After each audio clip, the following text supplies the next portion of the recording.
Fastidioso es el tema de hernias. Y para hablar de hernias tenemos que hablar de la pared abdominal.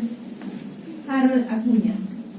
Doctor Acuña, ¿cuáles son los músculos que conforman la pared abdominal?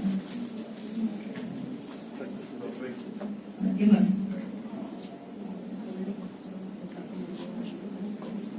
Pero no solamente tiene los rectos en su pared abdominal. Allende, Fiorella, doctora, la misma pregunta, aparte de los rectos. ¿Cómo se llaman los oblicuos? Oblicuo mayor, oblicuo menor. ¿Qué más? Cópiese de la diapositiva. Alba, Juan. Alba, doctor. La misma pregunta, ¿qué más? Recto, oblicuo mayor, oblicuo menor, ¿qué más? Ni la más mínima idea, dice. Álvarez. Doctora, ¿qué falta? El músculo transverso. El músculo transverso, ¿no es cierto? Y también hay los piramidales o los pectíneos, ¿no es cierto? Bueno, esos son los músculos que conforman la pared abdominal y ustedes, como bien conocen, o bueno, los que no conozcan, pónganse a leer su libro de anatomía. Tenemos los músculos rectos que están separados por la línea alba. Y el recto, per se, no tiene una aponeurosis de él, sino forman en el estuche de los rectos los músculos vecinos, ¿no? El oblicuo mayor, el oblicuo menor y el transverso, que es lo que vamos a tener que más o menos dilucidar en estas hernias o depresiones de la pared abdominal, ¿no? Si ustedes sacan las fibras del oblicuo mayor siempre son en este sentido, diagonales en este sentido, las del oblicuo menor en sentido inverso, y las del músculo transverso, como mismo lo dice, son fibras en transverso, ¿no? Transversales. Y debajo de este músculo transverso va a encontrarse lo que es la fascia transversal, ¿no? Y debajo de eso, bueno, obviamente la cavidad abdominal per se, o la parte peritoneal y con esto los órganos intraabdominales. Por encima de la línea arcuata y por debajo de la línea arcuata en el abdomen, los músculos o las aponeurosis de los oblicuos y del transverso van a ser diferentes. Cuando hablamos de la línea arcuata nos referimos a que si uno traza una línea imaginaria longitudinal entre el apéndice sifoides y el pubis, los dos primeros tercios va a estar por encima de la línea arcuata y por debajo de esto, un tercio por debajo, va a estar por debajo de la línea arcuata. Por encima de esta línea arcuata, por encima, el estuche de los rectos va a tener una cara anterior y una cara posterior. Y la cara anterior va a estar conformada por la aponeurosis del oblicuo mayor, la hoja superior de la aponeurosis del oblicuo menor. Y la parte inferior de este estuche de los rectos va a estar dado por la hoja inferior del oblicuo menor y la aponeurosis del transverso. Por debajo de eso vamos a tener siempre las estructuras de la fascia transversales, el peritoneo y después los órganos intraabdominales.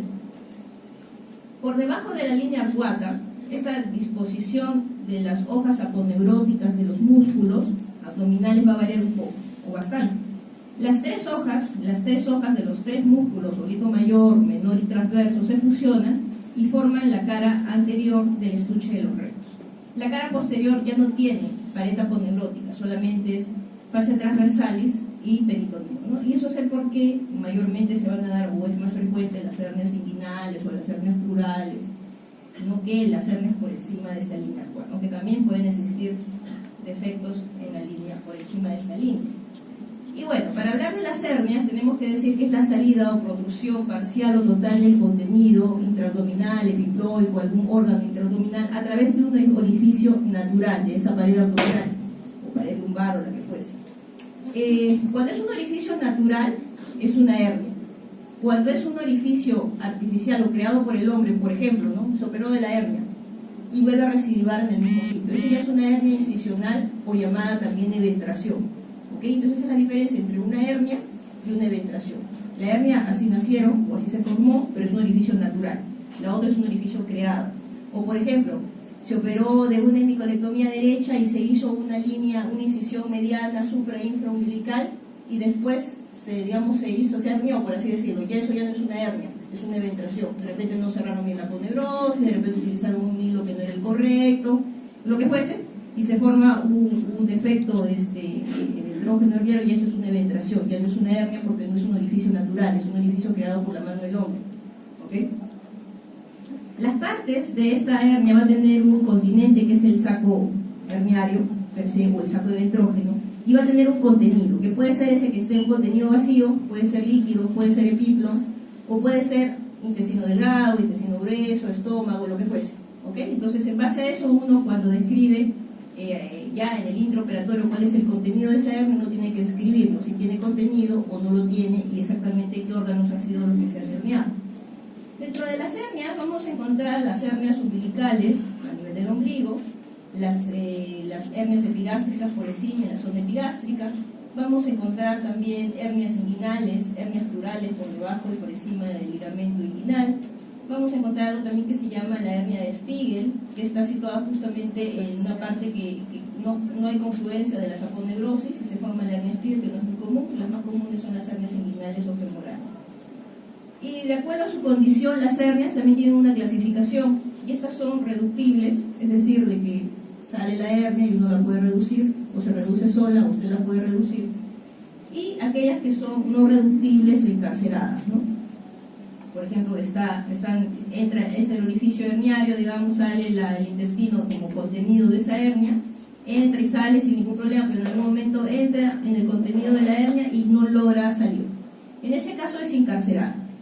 Incarcerada más o menos es cuando no hay compromiso vascular, es decir, están adentro, pero el mesenterio que nutre estos intestinos no está sufriendo. Y usualmente estas hernias incarceradas, más o menos 4 horas, máximo 6 horas pueden estar encarceradas, porque si ya pasan de 4 o 6 horas, ya estas están estranguladas, como ven acá. ¿Qué significa? Que no solamente el intestino ha sufrido este anillo herniario, sino también el mesenterio. ¿Okay? Entonces tenemos hernias incarceradas, donde ya en sala de operaciones vemos que el contenido estaba ahí metido, sin embargo no hay gran compromiso vascular, uno le echa agua caliente, compresas de agua caliente, y después ve que recobra nuevamente el color, como el peristaltismo de las herniales.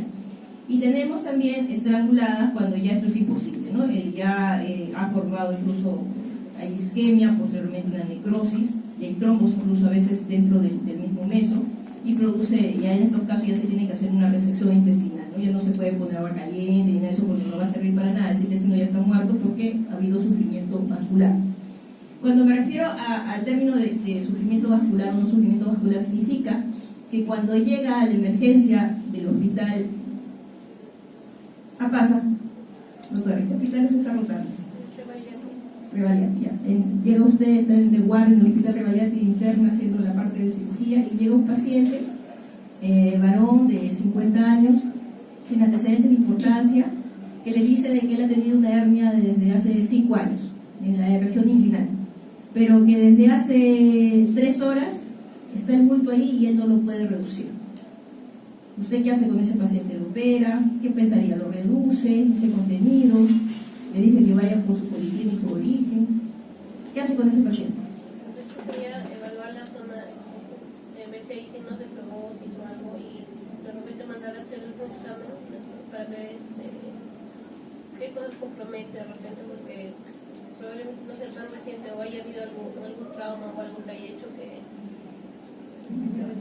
A ver, vamos a tratar de ordenarnos. En primer lugar, sí, bien dice la doctora, primero lo examina, no ve la coloración de la piel alrededor. Lo usual es que porque primero usted tiene que distinguir entre una hernia encarcerada y una hernia estrangulada. Una hernia encarcerada usted la puede reducir de repente solo con maniobras, ¿no?, manuales, o también puede reducirla primero dándole un diazepam, una iosina, algo para el dolor, esperar una media hora y posteriormente poder reducir esa hernia. Si es encarcerada, si es estrangulada, no, porque estaría metiendo cavidad abdominal un asa intestinal que está muerto. ¿Ok? Entonces, primero hay que preguntar al paciente desde cuándo está encarcerado esto, o sea, desde cuándo tienes el bulto y no lo puedes meter, 1 hora, 2 horas, 3 horas, 4 horas, 5 horas. Dependiendo de la cantidad de horas, usted podrá decidir si esto es encarcerado o es estrangulado. Te ayuda, no significa que sea, pero te ayuda. Si además de esto, ven los cambios en la piel. Si no hay mayor cambio en la piel, significa que esto está encarcerada, pero si ya la ve de una coloración media violácea, ha habido cambios en la coloración, entonces lo más probable es de que esto tenga algún tipo de isquemia. En tercer lugar, bien dice la doctora, habla de una ecografía, de un examen para ver exactamente, no necesitamos saber qué órganos están adentro, pero sí saber si hay compromiso vascular o no. De repente nos podría ayudar una ecografía Doppler para ver si hay vascularidad en ese meso que está atacado en la hernia, entonces nos podría ayudar. Entonces, más o menos en eso podemos decidir si de repente está encarcerada o está estrangulada. Si está estrangulada, tiene que entrarse a las operaciones de emergencia. Y seguramente veremos y comprobaremos si se puede, digamos, mejorar esa coloración del intestino o no, y el peristaltismo o no, y si no se tiene que hacer una resección intestinal. Cuando es encarcerada, todavía uno le puede dar chance a poder hacer maniobras de reducir esa hernia con medicamentos y con las maniobras manuales y poder reducir esa hernia sin problemas. Si se va a reducir una hernia, que ésta tenga menos de 6 horas de estar encarcerada. Hay literaturas que hablan de 4, otras literaturas que hablan de 6, pero no excederse de esas 6 horas. Si excede usted de las 6 horas y usted va a condenar al paciente a meter su hernia de repente con el intestino muerto, como ya se va a sentir mejor, se va a ir a su casa y va a regresar con una peritonitis tremenda. Entonces, reducirla solo si están encarceradas y tienen menos de 4 a 6 horas encarceradas. Bueno, de acuerdo a su etiología pueden ser congénitas, adquiridas, eventraciones. Hay factores predisponentes para las hernias: herencia, edad, obesidad, el tipo de trabajo. No es lo mismo un trabajo de oficina que un trabajo de construcción civil, ¿no? Donde están constantemente cargando pesos y pudiera ser una forma de que comience a haber alguno de estos factores desencadenantes. Toda aquella cosa que aumente la presión intraabdominal va a ser un factor predisponente para hacer algún tipo de hernia, ¿no? Y puede ser, estreñimiento, problemas de próstata, por ejemplo, problemas urinarios, que uno tenga problemas admisionales, obviamente aumenta la presión intraabdominal, puja y tiene mayor predisposición de poder hacer hernias. Igualmente los problemas pulmonares, ¿no? Asma, enfisema, todo esto que produce tos, por ejemplo, igualmente también aumenta la presión intraabdominal, y si es una tos crónica constantemente va a tener Doctora, pásale la voz a su compañero, el que está atrás, el que está durmiendo. Hernias. Ya no duerma, pues, escucha. De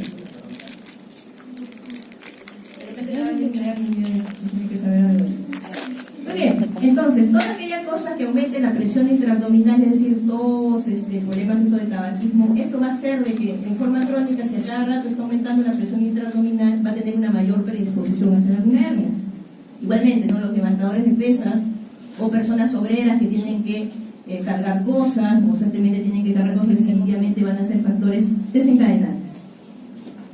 Bueno, la hernia inguinal es lo mismo, es un orificio herniario a nivel de la región inguinal, y para ver el componente de la región inguinal o qué cosa lo forma la región inguinal, en primer lugar, en la región inguinal vamos a tener un ligamento o la arcada de Paupar que va a ir desde la espina ilíaca anterosuperior hasta la espina del pubis, arcada de Paupar o ligamento inguinal. Y esto va a formar prácticamente la cara externa del conducto inguinal, la cara externa. La cara interna o la parte interna lo va a dar el tendón conjunto, que es la fusión de la aponeurosis del oblicuo menor y del transverso. La cara superior, bueno, está dado por la aponeurosis del oblicuo mayor, y la cara inferior por la fascia transversalis. El contenido es el conducto deferente en el varón y en la mujer el ligamento redondo. Acá lo podemos ver, igualmente. Acá obviamente han sacado la cara superior del conducto inguinal, acá se veía el conducto deferente. Adentro de la fascia transversal vamos a encontrar lo que es las arterias epigástricas, y de ahí la diferencia entre hernias inguinales directas e indirectas. Las directas van a estar por dentro de los vasos epigástricos y las hernias inguinales indirectas por fuera de los vasos epigástricos. En esta zona van a ser las hernias inguinales. Las hernias plurales van a salir también en esta zona inguino-plural, pero van a estar por debajo del ligamento inguinal. O sea, cuando usted examina al paciente y ve de que el bulto, digamos, o la hernia está por encima del ligamento inguinal, es una hernia inguinal, y usted tendrá que examinarlo si es directo o si es indirecto. Pero si ve que está el bulto por debajo, es una hernia plural. Acá lo vemos un poquito mejor. En relación a las hernias directas van a salir por un defecto a nivel de la fascia transversalis, a nivel del triángulo de Hesselbach. Y el triángulo de Hesselbach lo va a dar el ligamento inguinal, el músculo recto y la arteria epigástrica. Entonces, cualquier defecto en la fascia transversalis te va a dar las hernias directas, y son las que van a estar por dentro de los vasos epigástricos. La hernia inguinal indirecta es la que acompaña al cordón, es intrafunicular, acompaña al cordón. Acá vemos, esta es una hernia indirecta, tiene un orificio interno, almohadillo inguinal interno, que seguramente estará dilatado y por eso está saliendo este saco herniario. Esta es una hernia inguinal indirecta. Las hernias inguinales directas, como hemos mencionado hace un momento, van a salir en la pared posterior del conducto deferente, donde va a encontrarse el defecto de la fascia transversalis a nivel del triángulo de Hesselbach, va a estar por dentro de los vasos epigásticos. Y la hernia inguinal indirecta, intrafunicular, por fuera de los vasos epigásticos. Ligamento inguinal, si encontramos una hernia debajo del ligamento inguinal, hablamos de hernias plurales, ¿no? Más o menos para ubicarnos en esta área de la región inguinal, donde está cada una de estas hernias, ¿no? Y acá las diferencias, ¿no? Entre hernia inguinal indirecta, una es intrafunicular, y por defecto del cierre del ligamento peritoneo vaginal, está por fuera de los vasos epigásticos, ¿no? La hernia inguinal directa no acompaña el cordón, es un defecto de la fascia transversalis a nivel del triángulo de Hesselbach, es la parte posterior y está por dentro de los vasos epigásticos. Tenemos diferentes tipos de clasificaciones, la de Rukov, la de Nyquist, por ejemplo. Esta es una clasificación de Nyquist para hernia inguinal, donde la tipo 1 es una hernia inguinal por persistencia del conducto peritoneo vaginal, es una indirecta. La tipo 2 también es una hernia indirecta, pero es un anillo interno bastante dilatado, puede llegar a ocupar la zona escrotal, o sea, son escrotales. La tipo 3 se divide en tres, tipo 3A, 3B y 3C. La 3A es una hernia directa, la 3B es un inguino escrotal o hernias en pantalón, cuando hay combinación. Y las tipo 3 son hernias plurales. Y las tipo 4 son las recidivadas o las erotraciones que pudieran existir. Bueno, después de hablar de tantas cosas en relación a la pared abdominal y en relación a la región inguinal, y dónde están las directas, dónde están las indirectas, la pregunta es cuál sería la técnica quirúrgica de estas hernias inguinales. Bueno, obviamente primero va a ser la preparación del enfermo, su preoperatorio, va a haber el anestesiólogo, le dará la anestesia, escogerá el anestesiólogo, seguramente dará una anestesia regional. Y posteriormente va a haber un primero, segundo y tercer tiempo quirúrgico, en donde el primer tiempo básicamente va a ser la incisión de la piel, o sea, llegar hasta aperturar el canal inguinal. El segundo tiempo va a dedicarse a la disección y al aislamiento del saco, el tratamiento del contenido y el tratamiento del saco, y un tercer tiempo dependiendo del tipo de técnica quirúrgica que se utilice para poder sellar ese orificio herniario. ¿Okay? Acá estamos mencionando las tres principales. Como historia, Bassini y McVeigh, hoy se utiliza Lichtenstein, hay muchas, hay Rukov, hay Nyquist, hay diferentes variedades de tipos de hernias. No vamos a hablar de las 20 variaciones de cómo se cura una hernia inguinal, sino comentaremos de algunas, dos como histórico, y después las otras tres que son las que actualmente se utilizan. Entonces, el primer tiempo va a ser la incisión, ¿no? Y la incisión puede ser transversa, puede ser oblicua a nivel de la región inguinal, ¿no? Posteriormente, después de abrir piel, tejido celular subcutáneo, hay una fascia después del tejido celular subcutáneo que es la fascia de los tontos, ya, porque parece a veces aponeurosis y no lo es, uno tiene que abrir también eso. Y posteriormente uno va a llegar a la aponeurosis del oblicuo mayor. Se tiene que disecar toda esta zona y se ubica el orificio inguinal externo o superficial, donde se va a ver cómo emerge el conducto deferente y sus vasos. Y en ese momento, cuando ya tiene una visión plena de todo esto, se abre la aponeurosis del oblicuo mayor, que prácticamente es el techo del conducto inguinal, ¿no? Se abre entre pinzas, se abre hacia un lado, se abre hacia el otro lado, siempre identificar el nervio inguinal menor para no lesionarlo, porque si lo lesiona comienza a haber los problemas neurológicos, o sea, o neuralgias o anestesias a ese nivel. Es un problema para el paciente, le quitas la hernia y sin embargo aparece parestesia, es un problema crónico. Posteriormente a eso, lo que se hace una vez que se abrió el techo del conducto inguinal, se abren en dos hojas. En una hoja usted va a tratar de disecar esta zona para llegar al ligamento inguinal y en la otra zona para llegar al tendón conjunto. Posteriormente a eso uno libera y diseca el cordón, en este caso el cordón espermático, también podría ser el ligamento redondo de la mujer. Se separa con una cintilla, se busca, en este caso es una hernia indirecta, se busca a la hernia que es intrafunicular, y la idea es ubicar el anillo inguinal profundo o el anillo o el cuello de la hernia, del saco herniario, disecarlo y liberarlo del conducto, en este caso inguinal, ¿no? Acá se ve el cordón deferente con sus vasos y se ve que ya se disecó todo el saco herniario. Una vez que se disecó todo el saco herniario, se abre el saco herniario y el contenido que hubiese, ácido intestinal, meso, lo que fuese, se introduce a cavidad abdominal. Y posteriormente a este nivel se hace una ligadura para resecar ese saco herniario, ¿no? Lo que se ve, por ejemplo, lo que hacen es dar la vuelta para que no haya ninguna víscera dentro. Y posteriormente pues se puede ligar, se puede poner una jareta, se puede poner un punto transfixiante a nivel de ese cuello del saco herniario, y finalmente se corta ese saco herniario, y bueno, ese saco herniario, si ustedes desean, lo pueden mandar a patología, no es necesario, pero lo pueden enviar. ¿No? Ya tenemos acá solamente lo que quedó de ¿cómo se llama?, del saco. Y posteriormente a eso tenemos que ver si la hernia, en este caso que hemos mencionado, es indirecta. Si es directa, hay otro tipo de tratamiento de saco que lo vamos a comentar. Si es indirecta, las opciones es Bassini y Listenberg. Y si es directa, la opción es McVeigh y Listenberg. Tanto Bassini como McVeigh son hernias, son puras herniografías, ¿no? Que hay tensión. Es decir, a veces para poder cubrir el hueco comienzan a juntar ligamento inguinal y tendón conjunto. Entonces, técnica de tensión, a veces hay que jalar cada uno de las fibras para poder, juntar ambas fibras musculares o ligamentos para tapar ese anillo herniario. Son técnicas con tensión. Pero desde los años 2000, finales del 90 incluso, se dio técnicas sin tensión, es decir, que se utilizaban materiales protésicos, ya no se llamaban herniografías, porque herniografías es el cierre, ¿no? Que se llaman hernioplastías, porque hay una prótesis que se coloca y es un cierre ya sin tensión. Entonces, Listenberg es una de las técnicas que no utiliza tensión, utiliza material protésico o malla. Y Bassini y McVeigh son técnicas antiguas que se utilizaban como herniografías sin material protésico. Entonces, en ese tercer tiempo, o sea, hasta lo que hemos mencionado ahorita, eran todos los pasos quirúrgicos en una hernia inguinal indirecta. Ahora la pregunta es, ¿cómo lo reparo? ¿Con Bassini, con McVeigh, con Listenberg o cómo? ¿No? Entonces, por ejemplo, la reparación de Bassini busca reforzar esa pared posterior uniendo el ligamento inguinal al tendón conjunto. Y usualmente lo que se utiliza es material no absorbible, nylon 1-0, puntos separados.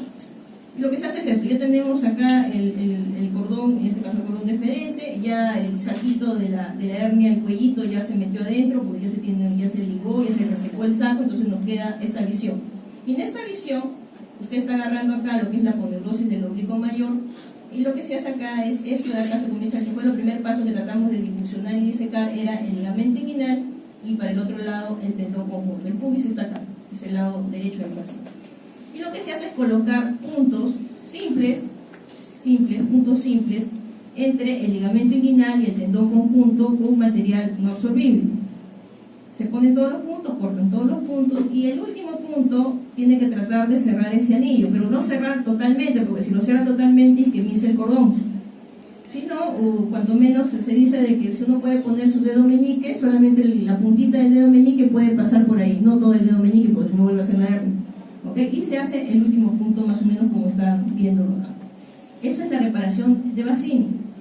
¿No? Y posteriormente a eso, la aponeurosis del oblicuo, se pone nuevamente el cordón en su sitio y la aponeurosis del oblicuo mayor se cierra. Y se puede cerrar con Vicryl o PD. Vicryl es una alternativa bastante cómoda, realmente puede ser en Surjet, y posteriormente puntos de piel. ¿Cómo se ve? O subdérmica, si ustedes desean también. La reparación de Listenberg, igualmente tenemos el cordón, ¿no? Teníamos ya el saco ya tratado, tenemos el ligamento inguinal y el tendón conjunto. Acá lo que se hace no es juntar ambos ligamentos, lo que se hace es colocar una malla de polipropileno con un huequito acá para poner como una especie de bufanda y que quede finalmente sobre la fascia transversalis este material protésico, ¿no? Y se colocan puntos, pueden colocarse todos estos puntos que ven o algunos cuantos. La idea es fijar esta malla tanto al tendón conjunto como al ligamento inguinal. Entonces ahí se ve de que se puede proteger la pared posterior, pero sin necesidad de hacer una tensión entre ambos ligamentos, porque a veces cuando hay mucha tensión había la posibilidad de que después esa tensión tan fuerte que era se podía abrir. Entonces con esta malla nos ayudaba mucho a que no existieran recidivas en el paciente. Hablamos también de la técnica de McVeigh que se utilizaba para hernias directas. Listenberg se puede usar tanto para hernias directas como para indirectas. McVeigh se utiliza más para hernias directas, y habíamos mencionado que la indirecta es la que acompañaba el conducto. Sin embargo, la directa es la que protruía por la fascia transversal, ¿no es cierto? Lo vemos acá. Entonces, en este caso, el saco se diseca pero no se abre el saco, y no se abre el saco porque usualmente dentro del saco está muy pegado a veces la vejiga o algún órgano genital interno del ovario de repente. Entonces lo que se hacía es hacer una jareta y se impaginaba ese saco. Entonces el tratamiento del saco directo es diferente al indirecto, porque el indirecto sí hay que abrirlo, sí hay que meter las vísceras. En el directo se hace una jareta y se impagina el saco. Y la manera de corrección del McVeigh, así como se ve acá, se ve que hacen, bueno, acá no han hecho la jareta, se tiene que hacer una jareta y impaginan este saco. Pero el McVeigh lo que hace es juntar, ya no el ligamento inguinal, que es este de acá, sino buscan un poco más posterior, y lo que juntan es el ligamento de Cooper al tendón conjunto. Esa es la manera como se repara una herniografía de McVeigh.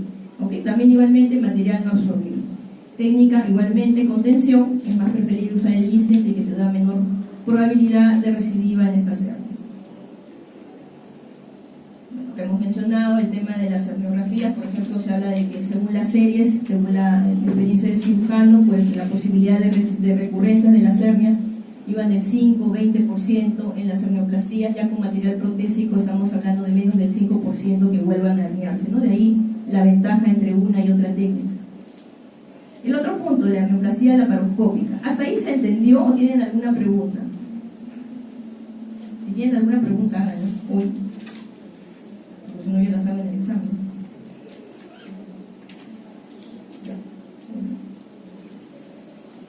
En la hernioplastia laparoscópica, que es lo que usualmente también se viene haciendo, en primer lugar tenemos dos tipos de técnicas.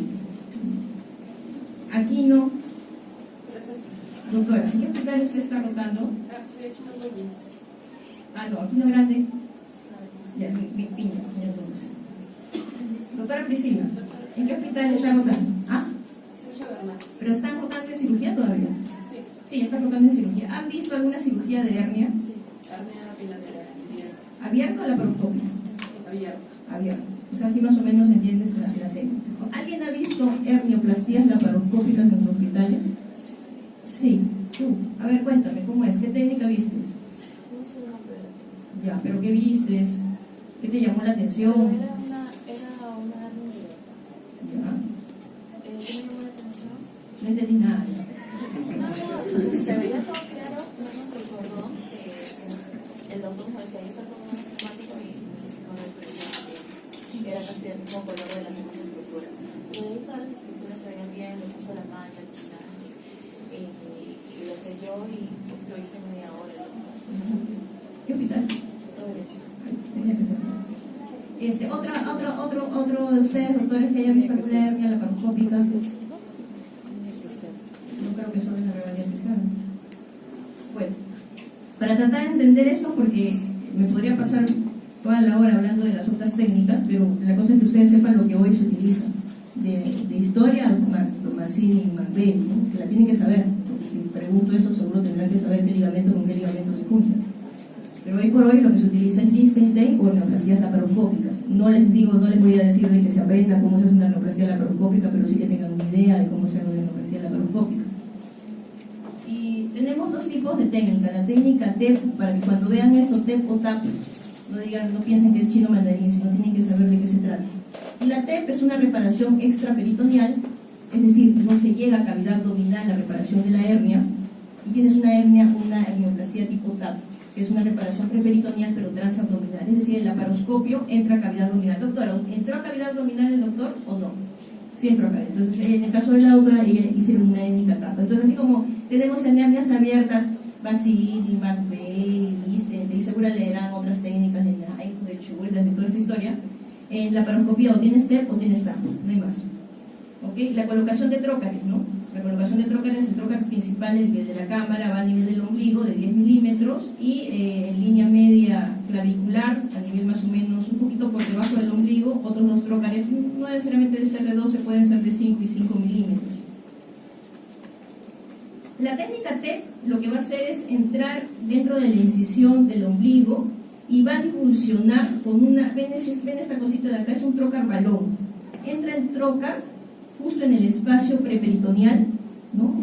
¿Cómo se llama decir? Justo por encima del peritoneo, ¿no? Y comienza a introducirse ese trócar y se comienza a insuflar ese balón.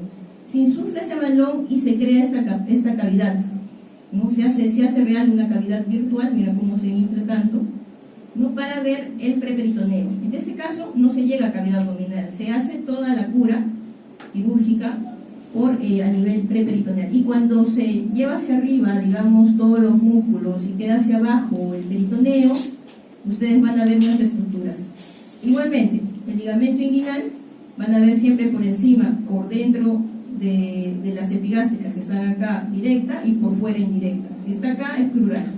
Conducto deferente en el varón, ligamento redondo en la mujer. ¿Okay? Y lo que se hace es, como están haciendo encontrar la hernia, comienzan a tratar ese saco, se baja todo el preperitoneo, se baja todo y posteriormente se coloca una malla y nuevamente esto se saca el trocarbalón y se queda prácticamente la malla por encima del peritoneo y por debajo de las fases transversales. ¿Okay? Esa es la idea. Entonces las técnicas de TEP son extraperitoneales, no llegas a cavidad abdominal. La técnica TAP. La técnica TAP, que seguramente fue lo que la doctora vio, tenemos dos tipos de anatomías diferentes, ¿no? En el varón y en la mujer. Uno entra con el laparoscopio, ¿no es cierto?, a nivel del orificio inguinal con un trocar de 10, y en el varón lo que usted va a ver es la vejiga, va a ver el sigmoide, va a ver las asas intestinales, ¿no? Pero usted dirige la óptica hacia abajo, va a ver lo que es la vejiga, que es el rezago del uraco, que es el rezago a nivel del redondo, y posteriormente, si ustedes ponen atención, van a poder observar la zona, no van a ver el ligamento inguinal porque van a ver peritoneo, pero esta zona va a ser la zona del ligamento inguinal. Hacia arriba van a ver unos vasos, que son los vasos epigástricos, y hacia la parte baja van a ver el conducto deferente con sus vasos espermáticos, que en la mujer solamente se va a ver el ligamento redondo. ¿Okay? Entonces, la única diferencia entre el hombre y la mujer es que es el ligamento redondo, y acá es mucho más prominente porque va a haber el cordón espermático y van a ver los vasos epigástricos. Y lo que sí se van a dar cuenta muy notoriamente, que acá van a estar los vasos ilíacos, ¿okay? Tanto la parte arterial como la parte venosa, lo que se llama el triángulo de la muerte o triángulo de Dohm. Entonces acá van a ver como late, van a ver las ilíacas, y por encima de eso, al costado, van a ver el conducto deferente con sus vasos o el ligamento redondo, y hacia arriba los vasos epigástricos. ¿Okay? Entonces, con esta técnica lo que se hace es ubicar desde la espina ilíaca anterosuperior, pero internamente por visión intraabdominal, se corta el peritoneo hasta llegar más o menos a la zona que llega muy cerca a la zona del uraco, ¿no? Prácticamente, incluso no zona del uraco, sino también pudiera ser pasando los vasos epigástricos unos cuantos centímetros.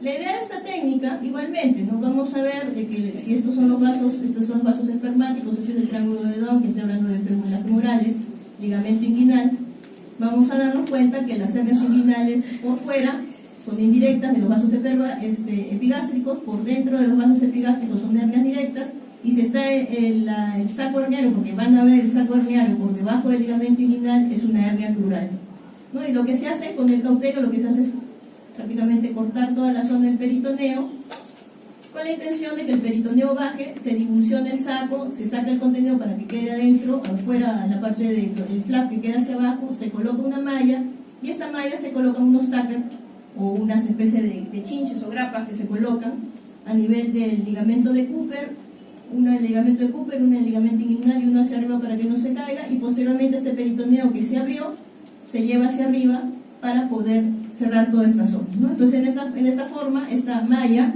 quedó también en el preperitoneo, pero con visión intraabdominal, ¿no? A diferencia del TEP, que es extraperitoneal. Muy bien, eso para que tengan una idea de lo que es la hernia laparoscópica. Y las indicaciones básicamente nos da si es una hernia recurrente, si es una hernia bilateral, si hay una sospecha de una hernia femoral sincrónica, es decir, que tenga un inguinal y que además tenga una femoral. Se dice que en las mujeres más del 20% de hernias inguinales también tienen hernias plurales, o incluso aparecen estas hernias plurales que no se ven en su momento, pero después se encuentran estas hernias. Entonces, ¿qué pasa? De que a veces cuando usted aborda la región anterior, por ejemplo, hace una Listenstein, usted no llega a la zona plural.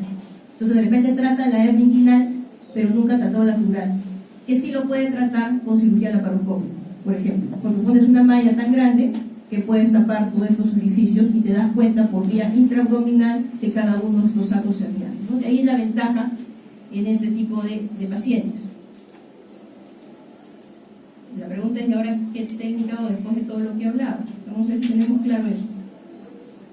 Arce, Fiorella, doctora, usted que estaba atenta a la clase, cuénteme, ¿qué ha entendido de cómo se reparan las hernias? ¿Qué tipo de técnicas se usan? ¿Cuál es la más recomendada? Algo de lo que he entendido.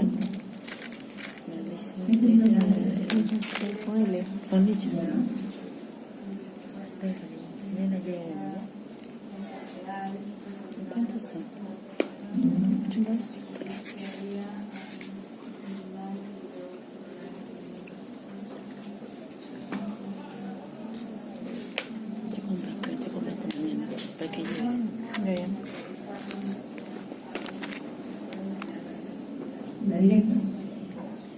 A ver, que le ayude su compañera Ayuque. A ver, cuéntame, ¿qué más has entendido? Se recomendaría la técnica de la persona, que sería mejor en el caso de Para poder entender cada una de estas cosas, ¿no? En primer lugar, hablamos de las técnicas que no tenían tensión, como historia, la Bassini y la Madeleine, ¿ok? Técnicas sin tensión que hoy por hoy ya no se usan, a no ser de repente de que no tuviera pues mallas hospital y no queda otra cosa más que hacer alguna de estas técnicas, de repente un paciente anciano, ¿no? Pudiera decir un paciente anciano de 80 y tantos años, donde obviamente pues no va a estar haciendo cargar peso, esas cosas de repente, y pudiera utilizarse de repente una hernia, un tipo de herniografía, ¿no? De repente, ¿no? Y no hay malla, no tiene recursos, bueno, pudiera ser. Pero hoy por hoy no se hacen ya esas técnicas, ¿no? Se preferiría hacer una técnica sin tensión, o en este caso técnica de Listermann, ¿no? Tanto para hernias directas como para indirectas. Pero bajo ciertas circunstancias pudiera ser más provechoso usar una hernioplastia laparoscópica, ¿no? De repente en hernias recurrentes, en hernias, si es que, y también tenemos que ver eso, que ahorita vamos a comentar de eso, si es que es hernia recurrente y usted primero la hizo, por ejemplo, hizo una Bassini, ¿ok? Hace 20 años le hizo una Bassini, viene, recurre nuevamente, le hacen una Listermann, vuelve a recurrir, ya no va usted a hacer nuevamente alguna de estas técnicas, hace una técnica laparoscópica, ¿ok? ¿Por qué? Porque las previas han sido técnicas abiertas, ¿ok? Entonces en ese caso sería bueno una laparoscópica. En aquello de que usted tenga una sospecha de que además de la hernia inguinal tenga una hernia plural, paciente mujer, que son las que tienen mayor predisposición, de 5 a 1 en la relación de hernia plural de mujer con varón. De repente pudiera ser más provechoso hacer laparoscópica si se tiene material para hacer laparoscópica, ¿sabe usted cómo hacerlo? Si no, se pudiera optar por la Listermann, que también es una buena opción de una hernioplastia, ¿no? Y para eso, para poder saber exactamente dónde me ubico, dónde estoy, qué tipo de técnica utilizo, para eso necesito leer un poco más, ¿no? Entonces, si se van a quedar con el libro ese de San Marcos, que es hace 20 años, lo han hecho, entonces obviamente no van a aprender ninguna de estas cosas. Entonces, hay que leer un poquito más, ponen en el PubMed, ¿no? Algunas guías, unas guías. Bueno, cuanto menos les pongo algunas guías interesantes que han salido este año, una guía internacional justamente del manejo de hernias inguinales y algunos conceptos bastante amenos, digamos, de lo que es el manejo de la hernia. Y para eso estas hernias inguinales sintomáticas, una cosa es tratarla por emergencia y una cosa es tratarlo por electivo, ¿no? Entonces, en el paciente electivo, una hernia primaria unilateral, puedes usar o laparoscópica o Listermann. Eso es lo que te dice hoy en el mundo, 2018, que es una recomendación para las hernias. Si tienes una hernia única en una mujer en la región inguinal, es más recomendable hacer laparoscópica por el tema de que había mayor predisposición a hacer una plural, ¿no? Y en esos pacientes es más recomendable hacer una laparoscópica. Si tienes bilateral, es mejor hacerlo laparoscópica, ¿okay? Sea hombre o sea mujer. Si es una primaria inguinoescrotal, a veces es mejor hacer Listermann porque a veces la zona, digamos, como es una inguinoescrotal, a veces son grandes, a veces se meten sigmoides, se mete intestino delgado y se hacen por desplazamiento. Incluso a veces el mismo saco herniario lo compone la misma pared del intestino. Entonces, en esos casos pudiera optarse más por hacer Listermann que hacer alguna de las hernias laparoscópicas, porque pudiera existir algún daño en estas estructuras, porque son enormes realmente, cuando son enormes estas hernias, ¿no? Cuando han tenido cirugías de la parte pélvica, por ejemplo, ¿no? Paciente operado de próstata, paciente operado varias veces de repente de cesáreas complicadas, pacientes operados de peritonitis, pélvica, esos pacientes van a tener muchas adherencias. Entonces, lo mismo que sucede para todas las laparoscopías, no va a ser una buena opción hacerlo por laparoscópica. En ese caso es mejor utilizar LISTEN. Cuando la anestesia general no es posible, porque la laparoscópica es con anestesia general sí o sí. La técnica de LISTEN lo puedes hacer con general, lo puedes hacer con regional, lo puedes hacer con local, ¿no? Entonces, si en el caso no le puedes hacer anestesia general porque el paciente tiene mucho riesgo quirúrgico, no sé, pues un epógrafo 4, una cosa así, no le puedes poner anestesia general con coagulopatía, qué sé yo, de repente pudiéramos usar una LISTEN y utilizar una anestesia que no sea general. Y en el caso de que haya recurrencia, si usted la primera vez fue abordado por hernias abiertas, entonces la segunda opción sería la laparoscópica. Pero si a usted le hicieron hernia laparoscópica y recidivó, es mejor que en la recurrencia lo trate con una cirugía abierta. ¿Okay? Entonces, dependiendo del tipo de cirugía que se hizo en un inicio, es que usted va a tratar esa recurrencia. ¿Okay? Muy bien. En el caso de la emergencia es diferente un poco, o bastante, porque a veces estas hernias resulta que están encarceradas o estranguladas incluso, ¿no? Y a veces hay perforación del ácido intestinal y hay peritonitis. ¿Okay? Entonces, cuando existe ya cuando no hay peritonitis, pudiéramos hacer una laparoscopia. Podemos poner la malla y todo eso porque la malla no se va a contaminar porque no va a haber ningún problema. Cuando existe una peritonitis localizada solamente, es mejor no tratarlo con hernias laparoscópicas, sino con LISTEN.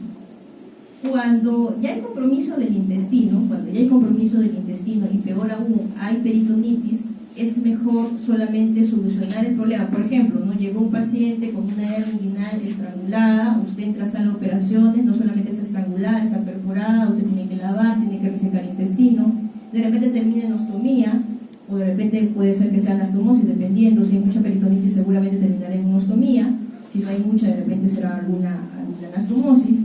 Entonces ese paciente tiene una cavidad contaminada. Si usted le va a poner una malla a esa malla se va a infectar. No tiene ningún sentido. Entonces, en ese caso, cuando ya hay peritonitis, es mejor tratar lo que se ha perforado, lo que se ha necrosado.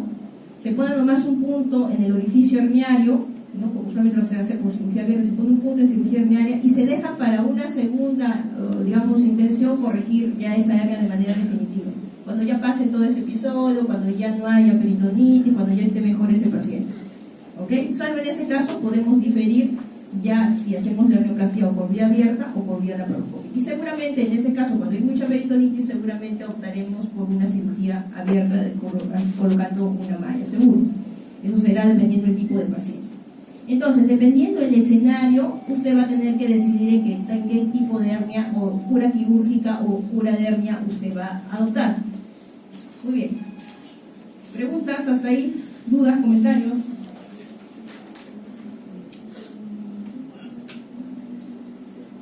Merropi, Eric. A ver, doctor. Cuénteme, ¿qué entendió de todo lo que hablamos? A ver, doctor, cuéntenos. Va a depender mucho de muchos factores de los que tiene movilidad, tiene ansiedad, tiene problemas de corazón, y para eso hay varias soluciones como el propone las laparoscópicas, y otras cosas más. También, como lo identificó de manera interesante en emergencia o electiva.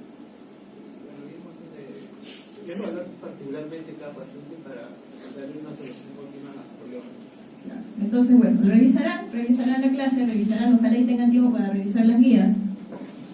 ¿Cómo se llama? Y según el tipo de paciente usted tendrá que adoptar la mejor manera, ¿no? No nos vamos a quedar con los conceptos de Bacini y Malbec nada más. Muy bien, después hemos hablado tanto de la hernia crural, y en la hernia crural es el 5% de la patología herniaria, la relación incluso, hasta algunas literaturas hablan de la relación mujer-varón 6:1, es la más común en la mujer y es la que más se estrangula, hecho sea de paso. Tienen una hernia crural que es mucho más peligrosa que si está estrangulada. Si la ven, pues hay que tratarla ya.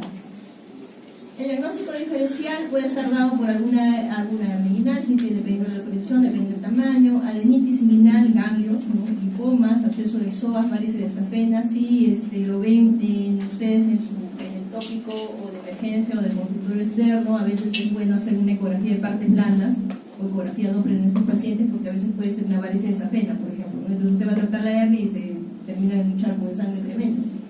Igualmente, no sé, hay lipomas o hay adenitis, de repente es un ganglio grande, ¿no? Y usted va a tratar una hernia y lo programa para operar, resulta que no es una hernia, sino es un ganglio, de repente es un linfoma, una tuberculosis, usted no trató nada de eso. Entonces siempre hay que tratar de buscar el diagnóstico diferencial para poder llegar al lugar correcto. Ligamento inguinal, por abajo vamos a encontrar lo que es la hernia crural. En cuanto a la arcada femoral, esta es ¿cómo se llama? El ligamento inguinal, por debajo toda la arcada femoral, y va a haber una parte, una célula externa, un músculo nerviosa y una parte interno vascular, ¿no? Donde justamente van a salir los vasos femorales. En esto tenemos lo que es los límites, vamos a entender lo que es la cintilla ilopubiana, el ligamento de Gimbernat, el ligamento de Cooper, que ya mencionamos hace un momento, también la reparación de las hernias directas, la cintilla ilopectina, ¿no? Y vemos el contenido, tenemos la parte muscular y nerviosa, los vasos femorales y la hernia que va a salir en esa zona, que el 90% sale por ahí. Muy bien. Tenemos acá justamente el ligamento inguinal, los vasos femorales en esta zona, en la zona de las hernias crurales. Y vamos a hablar sobre la técnica quirúrgica de estas hernias crurales. Entonces, las hernias crurales o se abordan, si es por cirugía abierta, se aborda o por la misma incisión de la región inguinal o también puede ser por debajo del ligamento inguinal. Ya usted decidirá si usted lo tiene claro. Si no lo tiene claro, puede hacer una incisión transversa obliqua, como vimos en la primera diapositiva del abordaje de las hernias inguinales. Se diseca toda la zona, pero lo importante es buscar no solamente la aponeurosis del oblicuo mayor, que es la pared superior del conducto inguinal, donde vemos el cordón espermático. Tenemos que, nosotros cuando trabajamos la inguinal, trabajamos acá. Abríamos esta fascia, ¿no? La aponeurosis del oblicuo mayor, para exponer el cordón y buscamos después el ligamento, ¿cómo se llama? Inguinal, buscamos el tendón conjunto y hacemos la reparación. Cuando vamos a hacer de la crural, tenemos que tener como reparo superior el ligamento inguinal y por debajo vamos a ver los vasos femorales y la hernia. Y hay que disecar esa hernia. Y después de disecar esa hernia, igualmente tratamos el saco, abrimos el saco, a veces algunos lo abren, algunos lo invaginan.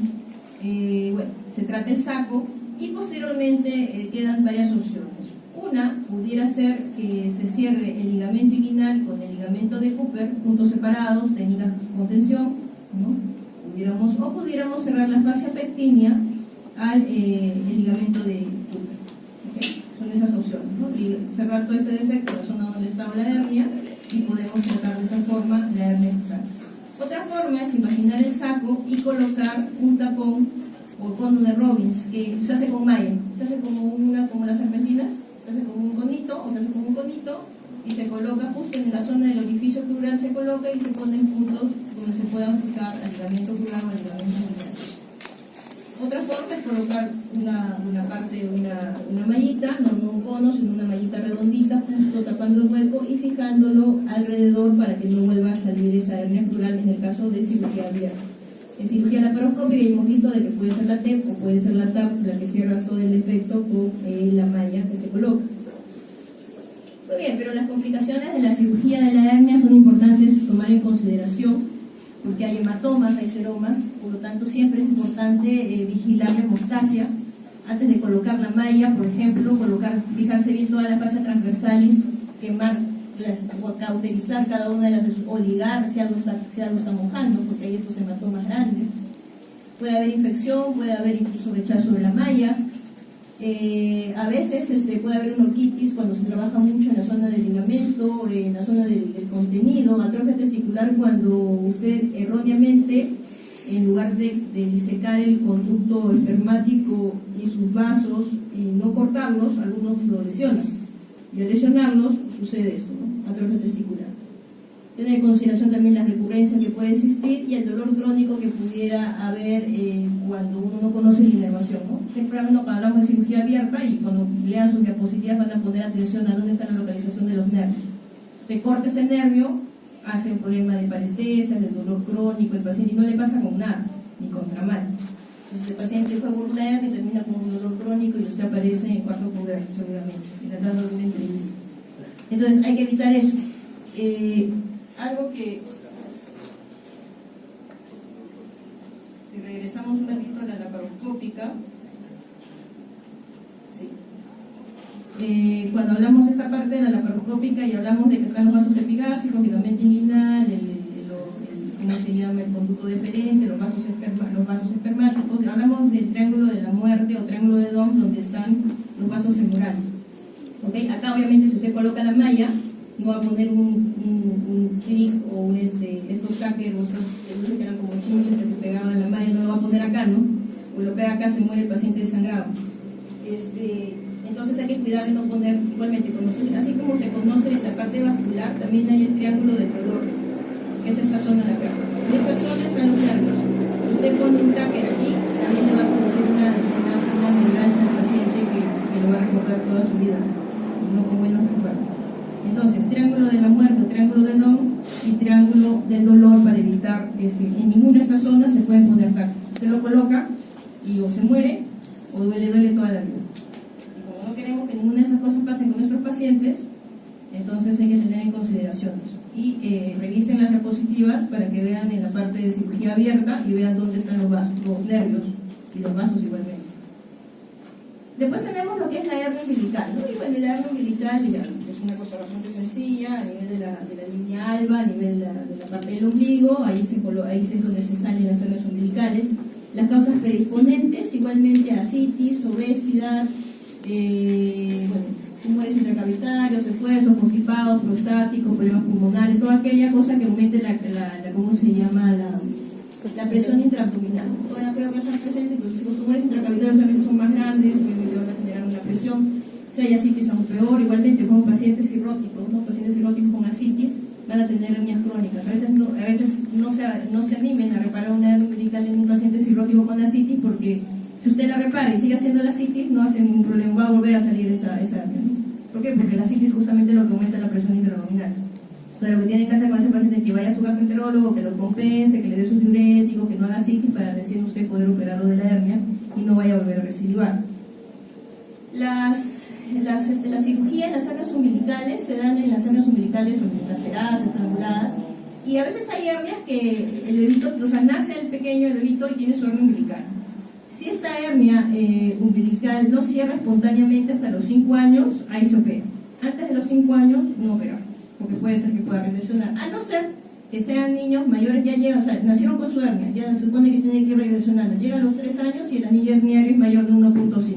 Ya si tiene 3 años y el anillo herniario es más de 1.5 centímetros, mejor opérelo porque no va a regresionar. ¿Ok? Y de alguna manera lo ayuda a que no vaya a tener ningún problema ese paciente. En el adulto, todas operan, sin excepción. La incisión la pueden hacer por debajo del ombligo, es lo que dicen los libros de texto. La verdad que a veces se ven bien feas las cicatrices acá. A veces es mejor hacerla dentro del ombligo, para que no se vea, sea un poco más estético, cosa que después la cicatriz se hace dentro del ombligo y no se fuera, ¿no? Pero bueno, esto lo sacamos de un libro de texto. Bueno, la idea es abrir la piel, el tejido celular subcutáneo, y encontrar el saco horneario, darle vuelta a ese saco horneario, poner una cintilla, abrir el saco horneario, ver el contenido, introducirlo. Y posteriormente eso lo mismo, ¿no? Resecar el saco herniario, poner una ligadura, un punto transfixiante, y posteriormente lo que puede hacer es colocar puntos o también colocar una malla, pero ahí sí tiene que dimensionar entre el peritoneo y el estuche muscular, que es la fase preperitoneal. Ahí puede colocar una malla también, ¿no? Pero a veces cuando el orificio es tan pequeñito, suficiente con unos puntos de material no absorbido. Después se fija el ombligo en su sitio y bueno, y se cierra la piel. Hay otras técnicas como la técnica de Mayo, por ejemplo, y lo que difiere la técnica es lo mismo, tratar el saco, pero los puntos son una especie de puntos en U. ¿Okay? Ustedes ven acá en la forma, son una especie de puntos en U, pero lo que hace es imbrincar una capa en relación a la otra. Es la técnica de Mayo.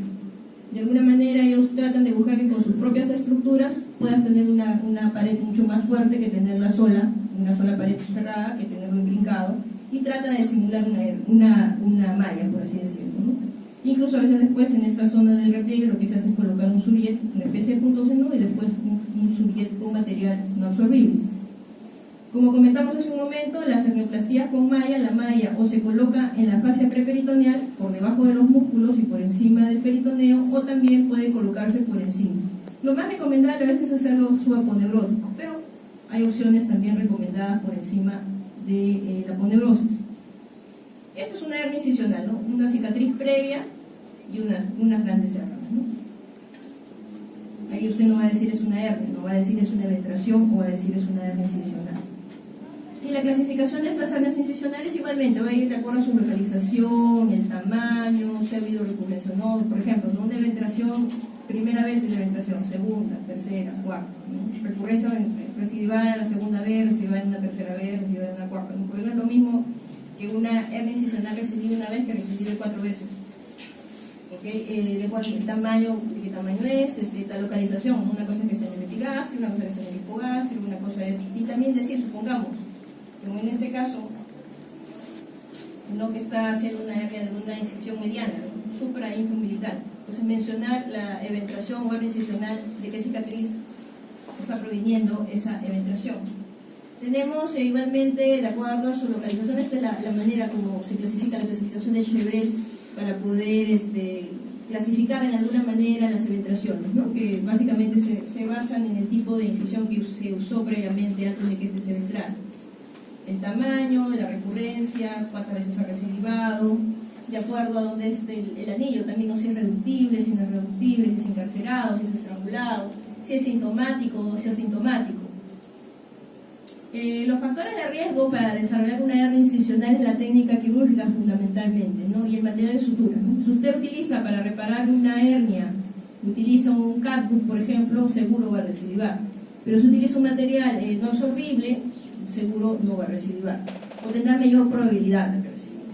La infección de la herida operatoria duplica el riesgo de aparición de una hernia incisional. Igualmente, buscar todo, ustedes ya le han dicho toda la clase de asepsia, antisepsia, el lavado de manos, el lavado del paciente, todas estas cosas, no sé, el antibiótico profilaxis, el paciente que se va a operar.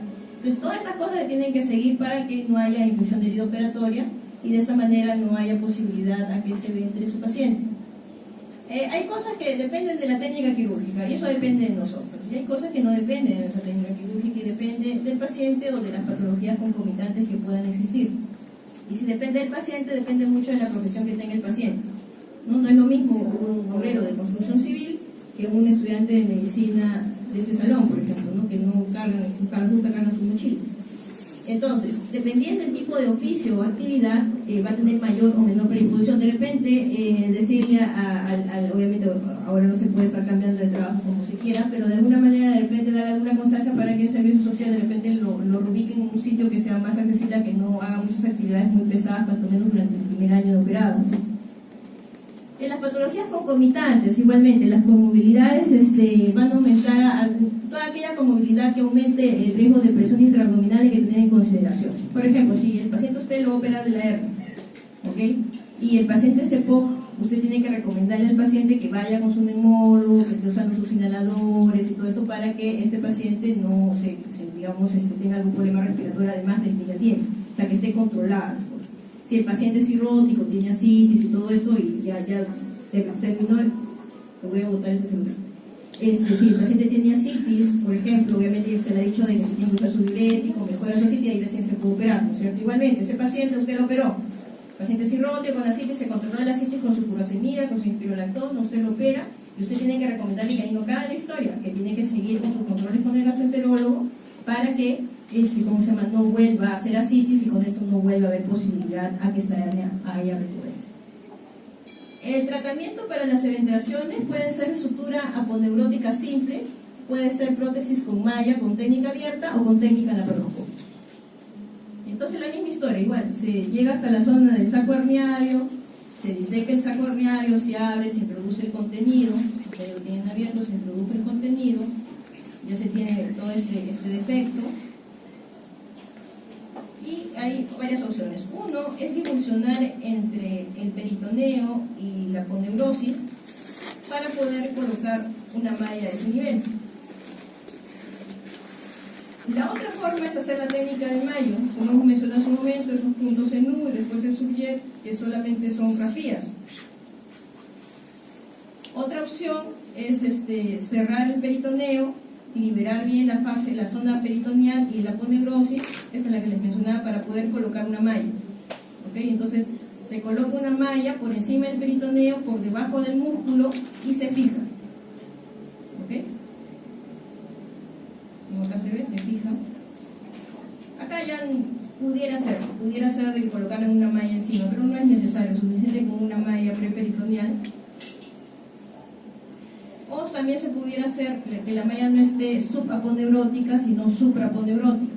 Se encuentra el efecto herniario, se reduce el saco, ya tienes el defecto, y lo que se hace es colocar la malla encima del defecto, por encima de la aponeurosis. Es otra opción también válida. Las ventilaciones laparoscópicas, se tiene que ingresar a cavidad sí o sí, no hay otra forma. Se liberan todas las adherencias que puedan existir, y posteriormente ya, si hay una asa, lo que fuese, le introducen nuevamente a cavidad abdominal, y lo que va a quedar es un hueco en la pared abdominal. Lo que se hace es tratar de difusionar entre el peritoneo y este hueco, y va a quedar un hueco así, y el peritoneo con un flap se va a hacer. Se coloca la malla, se colocan los táqueres, a veces es necesario colocar algunos puntos adicionales, y después se tapa la malla con peritoneo. En relación, hasta ahí, preguntas. Lisbeth, Bordáis, preguntas hasta ahí.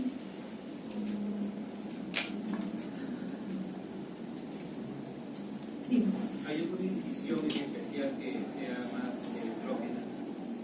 Tal vez por ahí había leído que la de Gallagher era de las más electrógenas. ¿Es así o por cualquier incisión en general puede haber? Realmente por cualquier incisión puede haber ventilaciones, pero sí hay algunas que son más predisponentes. Por ejemplo, la de Gallagher, por ejemplo, cuando cortas todas estas paramedianas, por ejemplo, ¿no? Que cortas músculo, que cortas aponeurosis, entonces pudieran ser más electrógenas. O también igualmente, a pesar de que las incisiones medianas son más rápidas, de repente se utilizan más probablemente, pero como es justamente la zona de la línea alba donde convergen, también pudiera haber mayor posibilidad de entrarse en esa zona. Sí, pudiera ser. Hay algunas incisiones que son más electrógenas que otras, ¿no? ¿Alguna otra pregunta más? Bueno, de repente al final podemos ver algún video. En relación al material protésico, hemos hablado de todas estas prótesis, y todas estas prótesis son mallas. Hoy hay mallas de diferentes tipos, lo que más usamos son mallas de polipropileno, pero hay mallas hoy de diferentes tipos. Estas prótesis lo que hacen es reforzar y sustituir ese defecto herniano, ¿no? Si hay un anillo, un hueco, como han visto hace un momento, unos huecos bastante grandes, hay que tratar de colocar algún tipo de malla. Y la cantidad de mallas o tipos de mallas son estas que vemos aquí. A estos hay mucho más que tenemos que tener en consideración. Hay una clasificación según AMI de estas prótesis, y básicamente es según el tipo de material y según los poros, las micras que se tienen, ¿no? Algunas que son, digamos, esos poritos son más pequeños, menor posibilidad de hacer algún tipo de infección. Cuanto el diámetro de estos poros sea más grande, mayor posibilidad de que alguna bacteria no se meta y pueda haber algún tipo de infección. Hay pacientes que hacen rechazo a la malla igualmente, ¿no? Entonces hay que tener en esos pacientes, hay que sacar la malla, ¿no? Y en esos pacientes solamente queda pues hacer cirugía solamente con rafías. No se puede hacer eso, pero realmente no se puede colocar la malla, ¿no? Pero son pocos realmente los pacientes que hacen infección a la malla o rechazo a la malla per se, ¿no? Entonces son 4 tipos según la MIC, y según eso, según el tamaño, según el tamaño de un poro de las micras, es lo que más o menos se utiliza. Realmente hay ideas de que el material o la prótesis ideal debiera no modificarse con los fluidos de los tejidos. Tendría que ser químicamente inerte, no tendría que haber reacción o rechazo, no deberían infectarse. Bueno, pero eso es lo ideal. Hoy por hoy no se ha creado la malla ideal, solamente utilizamos lo que más hay y lo que es más cómodo, que es la malla de polipropileno, y lo fijamos también con polipropileno, sea en lista, sea en penetración. Solamente se fijan con táquer en las hernias laparoscópicas. Tenemos prótesis igualmente como las suturas, ¿no? Prótesis no absorbibles, ¿no? Como el poliéster, el polipropileno, el PTFE, que también se utiliza para prótesis vasculares, y tenemos reabsorbibles, ¿no? Como mallas de ácido poliglicólico, polilactina. Hay algunas mallas que se llaman dual mesh, ¿no? Los dual mesh son, por un lado, una de las caras es con polipropileno, que es la cara que va a ir a la parte muscular, y tiene una cara que pudiera ir hacia la base peritoneal. Entonces esa parte pudiera ser con ácido con polilactina.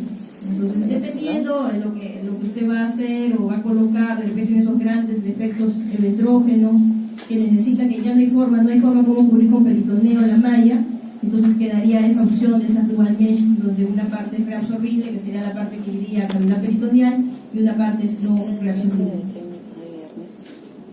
Bueno, como ya he comentado, la que más se usa es el propileno, o el prolene o el Marlex, ¿no? Hay diferentes tipos, tamaños, ya usted, la grasa hay de 10, de 15 centímetros, de 20, de 30, hay de diferentes tamaños, de acuerdo al efecto que usted va a tapar, usted va a pedir la malla. La forma, usualmente esta forma media ovalada y con recto en la parte de acá, se utiliza más en las zonas de las hernias. También tenemos estos conitos ya prehechos, ya que son para las hernias plurales, por ejemplo, ¿no? Que habíamos mencionado que tenía que hacer un conito nosotros artesanal, pero si no, pueden ser con estos ya elaborados, ¿no? Y la malla, como habíamos comentado, puede colocarse de manera supraponeurótica como de manera subaponeurótica. En algunas literaturas se dicen que es mejor ponerlo subaponeurótico, intentar colocarlo subaponeurótico, pero si eso no fuese factible, la opción de supraponeurótica no es tampoco tan descabellada y también pudiera usarse. Algunos conceptos en relación a las hernias, ya casi para finalizar, y que muchas veces les toman en los exámenes de grado, es el tema de los tipos de hernia. No tenemos esta hernia de An-Yang, ¿no? Y esta hernia de An-Yang, el contenido de la hernia inguinal es una apendicitis aguda, ¿ok? O sea, encima de tener la hernia tiene una apendicitis aguda. Entonces cuando encuentran eso, que es muy raro, pero pudiera darse, se llama hernia de An-Yang. Tenemos lo que es la hernia de Littré. La hernia de Littré es que ese contenido de esa hernia inguinal sea un divertículo de Meckel, hernia de Littré. Tenemos la hernia del obturador, que acá lo pueden ver en la tomografía, esta zona del agujero obturatriz, cómo sale la hernia, ¿no? Y hay que tenerlo en consideración también las hernias del obturador. También por vía laparoscópica se pueden corregir mejor que por cirugía abierta. Tenemos las hernias de Richter, y las hernias de Richter lo que hacen es pellizcar la parte avascular. Entonces estos pacientes pellizcan la parte avascular y no comprimen, no hacen un pellizcamiento de toda el asa intestinal, por lo tanto no hay obstrucción intestinal. El paciente puede estar encarcerado, estrangulado y todo, pero usted no se da cuenta porque dice, no, pero no parece que estuviera obstruido. No, sí, pues no está obstruido, pero esto está sufriendo. ¿Okay? Son hernias de Richter. Tenemos las hernias de Spiegel, que están justamente en la fascia de Spiegel, justo donde confluyen, en la parte que faltan las aponeurosis, en esa parte de la acá ¿cómo se llama?, de Paupar que comentamos, en esa línea semilunar, perdón, no es la acá de Paupar, sino la línea semilunar, hay una parte que no confluye, y es la fascia de Spiegel, y es ahí donde salen algunas hernias, que es muy raro también encontrar esas hernias de Spiegel. Y bueno, preguntas.